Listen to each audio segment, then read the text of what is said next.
song. Do what feels natural. What? Do what feels natural. Yeah.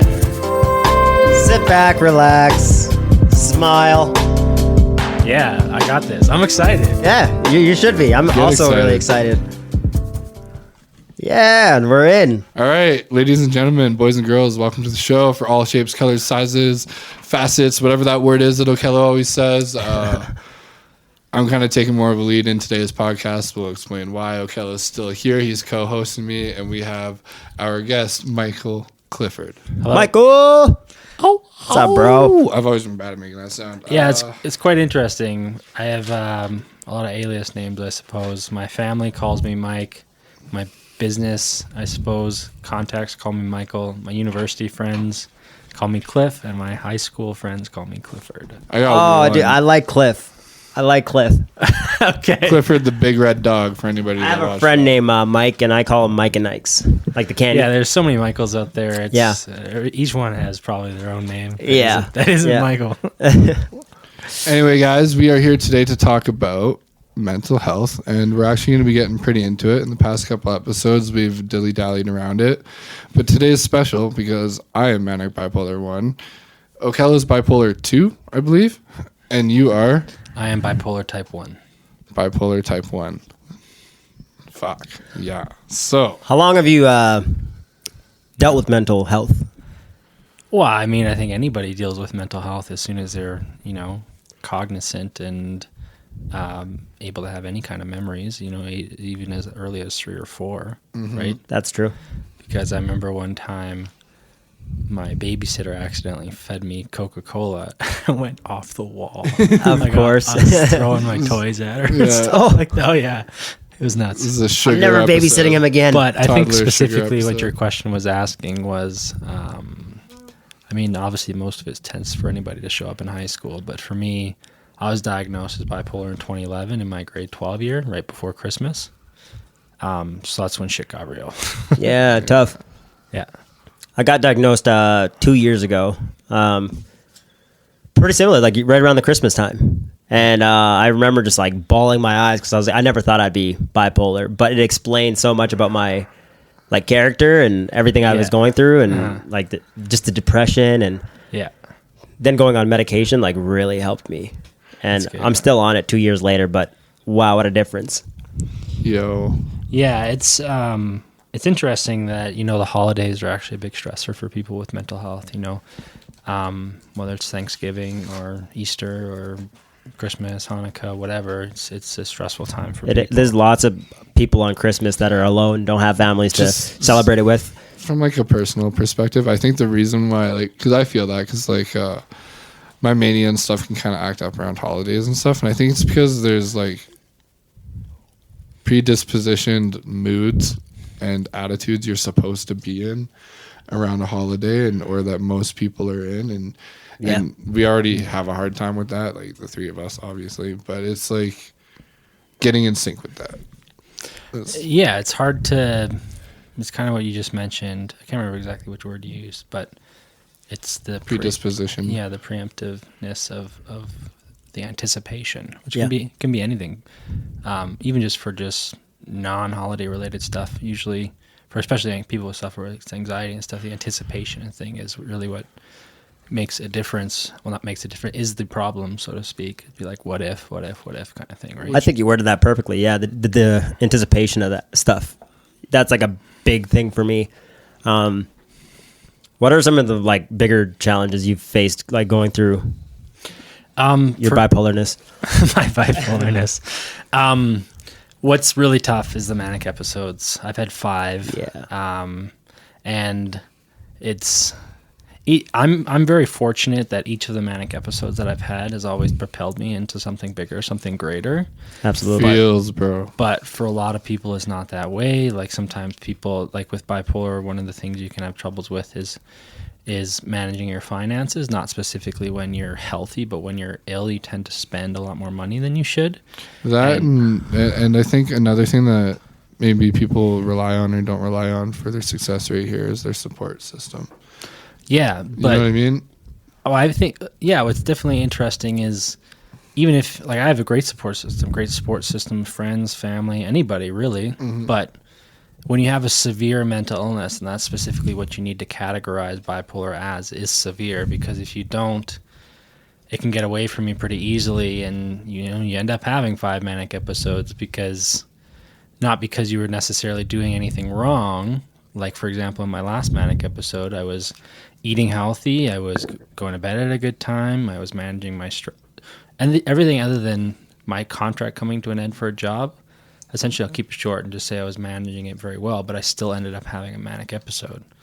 So as bipolar people, we have to be very self-aware, very in touch with ourselves and our emotions, and be emotionally intelligent in the facts like, okay, why am I feeling this way?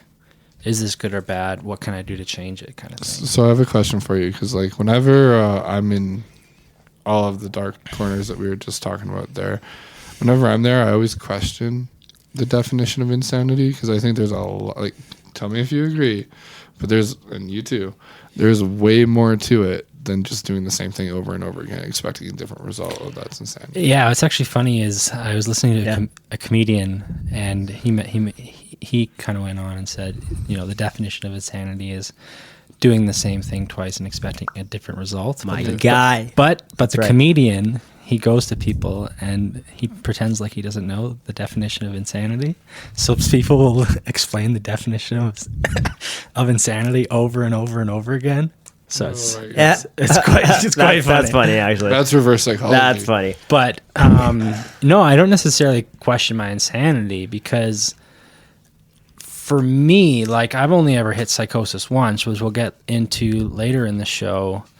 But it's during the psychosis where you're like, what the fuck is going on? Wait, you've only once? I've only hit psychosis once. And you've once. had 5 manic episodes? And I've had 5 manic episodes. Dude, I go straight. Wow. Dude, I buy the first ticket to psychosis when I'm in manic. That's because you smoke weed every day. No, it's not even that. It's dude, I've done this enough time. I've been in and out of hospital enough to tell anyone this. When you feel the mania turning into like full blown psychosis, it's a choice. You let the dragon in, or you cage the dragon. Easier said than done. I've only had it once, tough. so it's tough. True, but I feel like I just let the dragon out because I'm down. I'm wild when I go. But do you like the feeling? Yeah, that's the problem. That's I love dangerous. it. I love it. No way. Fucking hate it. So I don't have psychosis, but for the longest time, even before my 5th manic episode, which was just recently, I was actually in the hospital from May 17th to May 28th, 2021. But no, I was like, how can people, love this, hypomania, and why would they put themselves into this situation? It's dangerous.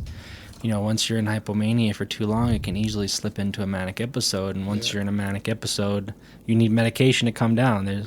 Or some form of substance. And that's why bipolar people tend to also have issues with substance abuse, because, if you're unmedicated and something's wrong, well, maybe you'll drink enough so you can actually sleep, which is huge for bipolar. Yo, Yo, let's get you in here.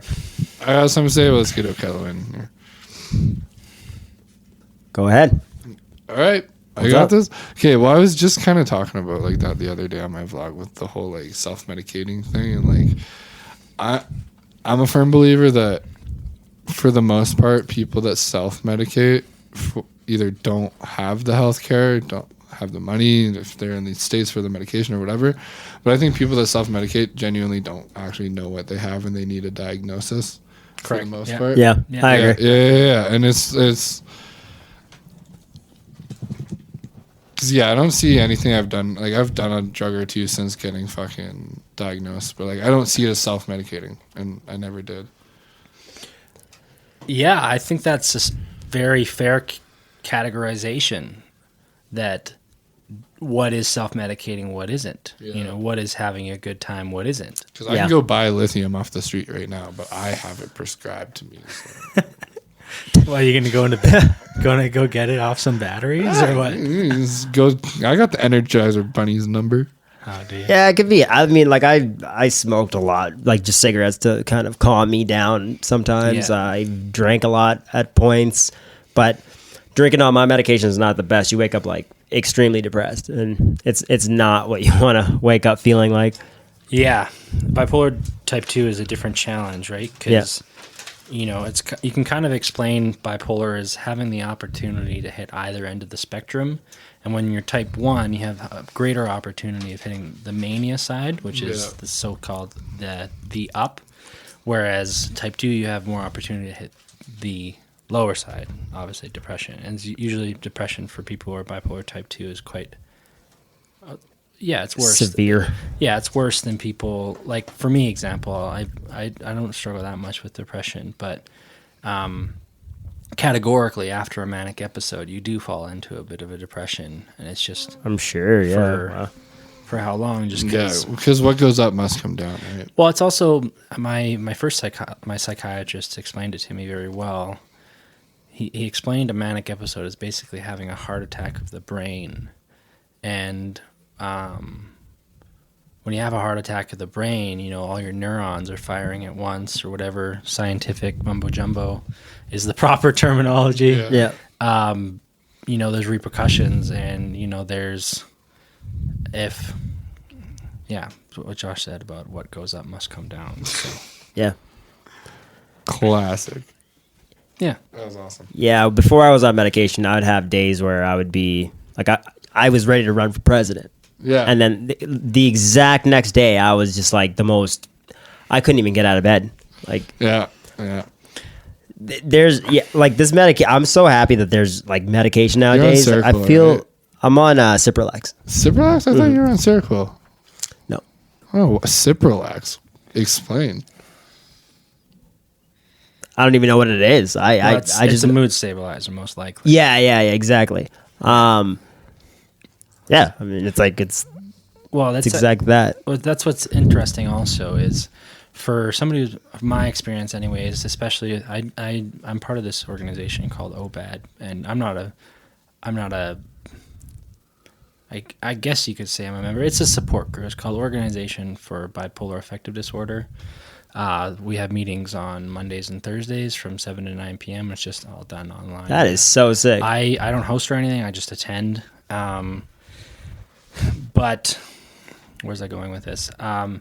For people who are bipolar, it's quite easy for people who are bipolar type 2, from what I've heard, to be just categorized as depressed instead. But for people who are just have general depression or severe depression, what works for them is this medication called SSRIs. I don't exactly know what it stands for, but it's a pretty neurotypical drug that they use, that psychiatrists or family doctors use to prescribe for depression. But if you're bipolar type 2 and you go on an SSRI, it can send you to the moon, basically, right? And that's why the depression medication, they always kind of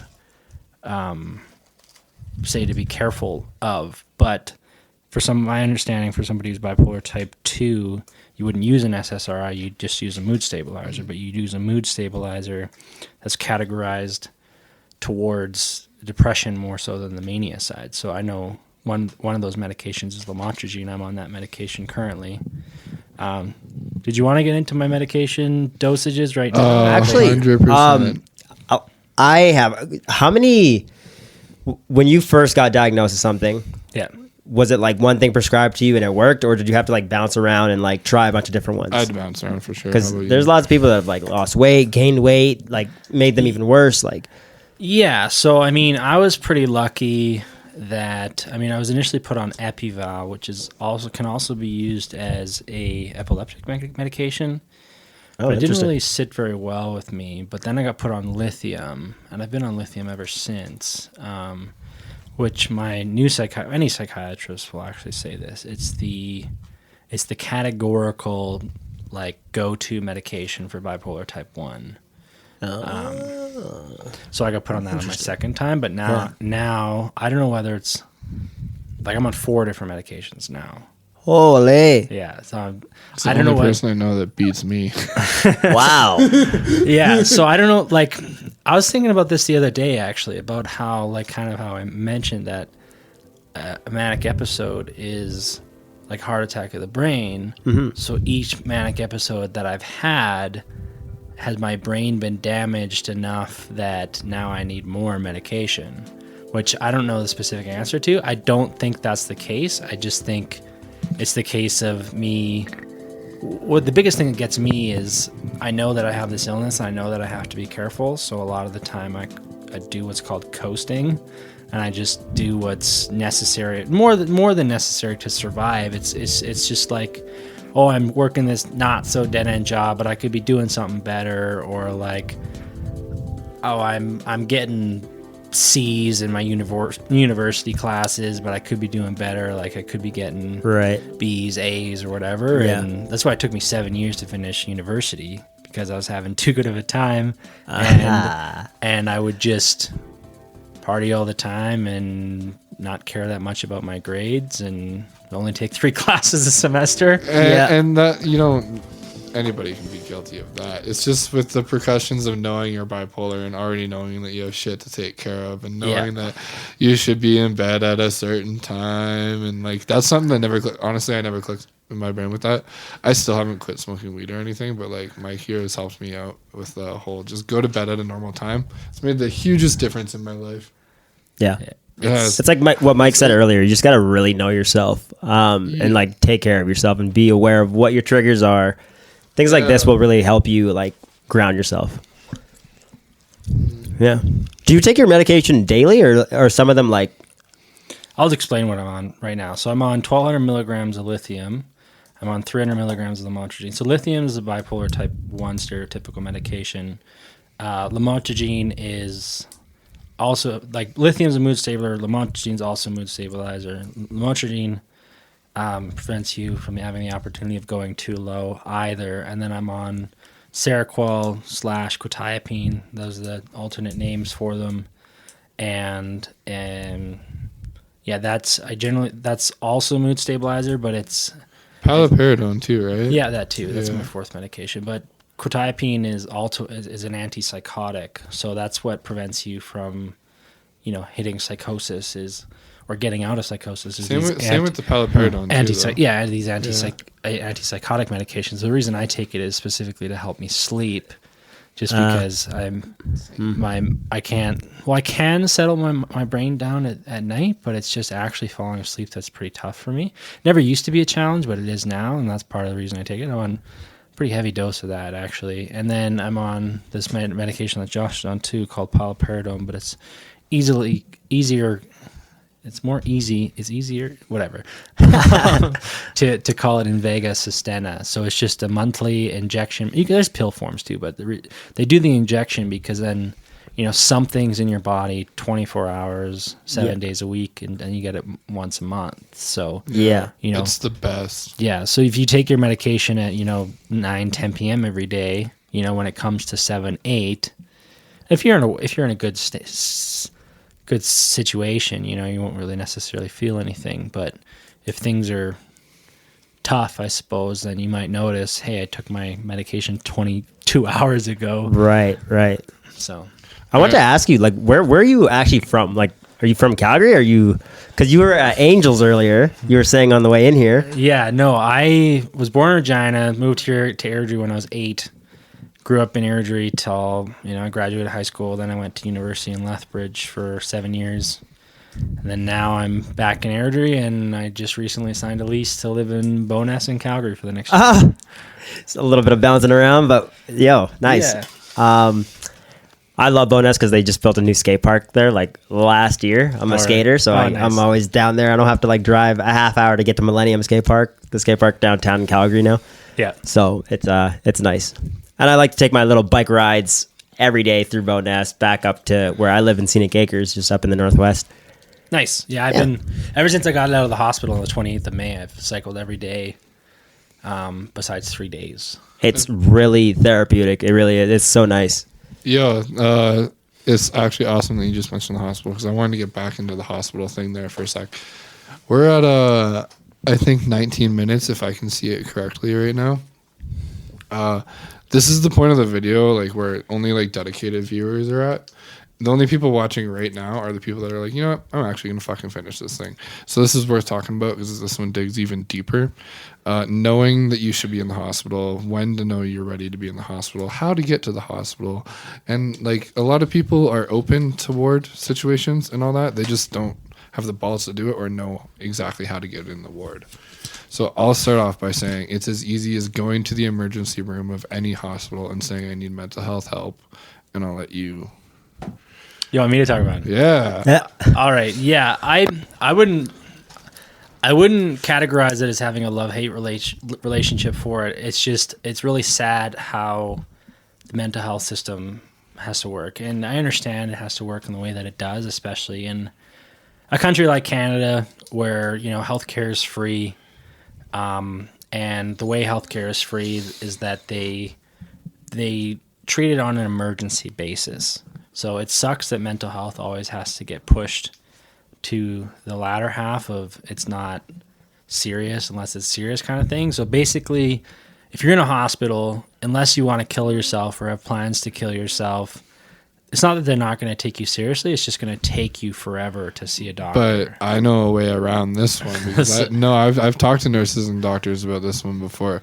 So what you do is you have to just know your shit. It's kind of like being your own lawyer in a cop situation. If you go into the emergency ward, and in Canada, you understand another thing I wanted to bring up anyway, the Mental Health Act of Canada. If you tell them that you want to be treated under the Mental Health Act of Canada, they can't say no. Oh, really? I should know this because... Yeah, they literally can't say no to you because you know your shit. You have to teach me these things. Because, you know, we talked about this actually, how we both were recently admitted into the Peter Lougheed Hospital. Josh took himself in. I took myself in. But you mentioned you were able to get into the psych ward right away. Yes. I was not that way. It took me 14 hours. Holy. And you know how it took 14 hours? I went to the urgent care in Airdrie at 3 o'clock in the morning because I was for sure manic. I just didn't know how manic because I had been amping up. And then I'm pretty sure I took my medication, but I couldn't remember if I did or I didn't, which is not a good sign. Yeah. And then I'm like, well, I'm on lithium. I can't double up on my lithium. Yeah. So I was like, okay, well, I'll take another dose of my quetiapine because that's what's going to help me sleep. And then I'll see how I sleep. And then I went to bed at like 11 and I woke up at 2 o'clock in the morning. Yeah, just to correct you there. I got into the foothills right away. Oh, the foothills. But the Peter Lougheed experience was not so much like that. The second, when I went in, we drove to Foothills, and then I was in the Foothills emergency forever, and then I was trapped in like this jail cell thing for a little while because I was freaking out, and then they let me back out, and then like literally a whole night goes by, and they're like, yeah, we're going to take you to Peter Lougheed, and I'm like, oh, you missed that part, dude. Then that means you were in the hospital for over 24 hours. Yeah. No, that's not good. No, Me, I'm talking about like I went to the Airdrie urgent care because obviously like I woke up at 3 o'clock in the morning and I was like, fuck, like did I take my medication?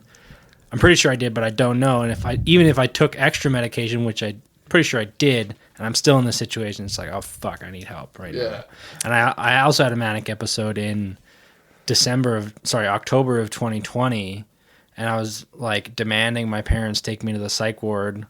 But they wouldn't do it. They just wanted me to do outpatient treatment. But big thing here, if you want to go to the psych ward, go. Yeah. Like, don't let anybody stop you. Literally go. Because, I, like, even not my fourth manic episode, and not my fifth. This is my most recent. The fourth manic episode, like, I was screaming at my parents at the top of my lungs, which isn't like me at all. Like, take me to the fucking psych ward. I'll walk if I have to. Yeah. And they just wouldn't do it. So they got me to take some extra medication, and eventually I calmed down. What was their reasoning behind that? Were they just like scared to take you there? No, well, it's because it's... They don't want to admit that there's something. No. It's not that they don't want to admit. It's more so it's... They don't want you to like go through that experience kind of? No, it's...